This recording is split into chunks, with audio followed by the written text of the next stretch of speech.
football players are the trashiest and least consistent they've ever been. Outside of the obvious top 3 best players in the world, Mbappe, Yamal, Haaland, I'll get to at some point, this isn't great. And don't blame the tactics, the game becoming more engineered, boring, less freedom for players to express themselves. Just analyze these players. You don't deserve the freedom of Neymar and Dino. Hell no, today's players. Vinny has been trash for going on the second year. Hasn't scored in 18 games. 12 goals in the calendar year of 2025. A certain teammate of his had 60 plus. He had 12. And even in his peak from 2022 to 24, where he has maybe a top 5 UCL 3-year peak I've ever seen, amazing stuff. He showed the UCL stuff was fluky by dropping in the league and was trash for his country, Brazil, where he didn't provide top 50 level value on the planet and couldn't connect with Neymar, one of the best creators with the pass and dribble and people to connect and play off ever. In 2024, arguably the best performer of the 2023-24 season.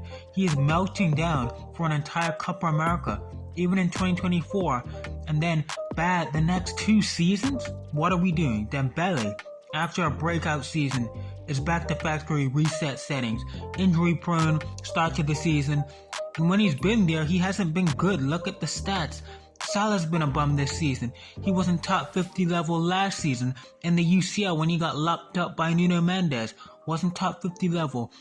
In the FA Cups, Carabao Cups, anything other than like the first 25 or so games of the Premier League season or so, wasn't top 50 level to close the last like 10 games of even the Premier League season. He was supposed to go 30-20, goals, assists, break Henry's record, and all this, and more records, but closed the season in the form in the league that showed that what he did was not sustainable. Bellingham's been very mid this season. Started off 2024, his debut season for Madrid, in ridiculous form. Crazy volume scoring. All this, even started 2025 at a top 5 level in the world. But the way he's finished seasons, whether it be the shoulder injury you'd have to argue, or just the obvious decline to end 2024, position change, or you'd have to make weird arguments like this, but the 2023-24 UCL knockouts or at the Euros, Bellingham wasn't that great and still was maybe the best performer of 2024. That's how weak the standards were that year. I haven't gotten a generational full season from Jude, and he might be the best midfielder in the world.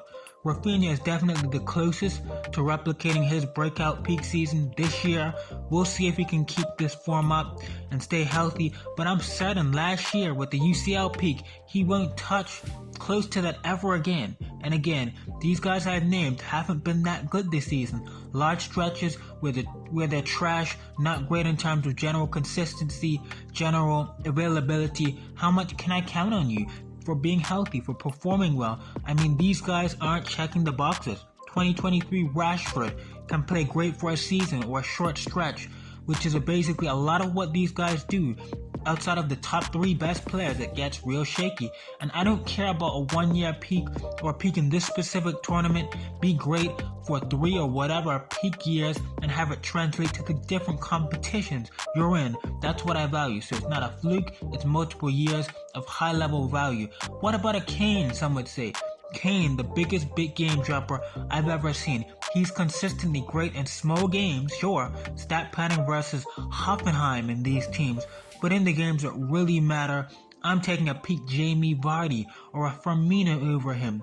Warts, Elise, Musiala, consistently stat padding, those 3 and Kane have to be the biggest big game droppers in the world, all in Bundesliga. That screams to me a trash league. Outside of the top 3 of Mbappe, Yamal, Haaland, which I think is generational and rivals a lot of the older top 3s. It's generational. We'll get into that in a later videos. The Bills, the Benzemas, the Suarez's of old clear today's best players beyond the top 3. Guys like a De Bruyne of old clear these guys.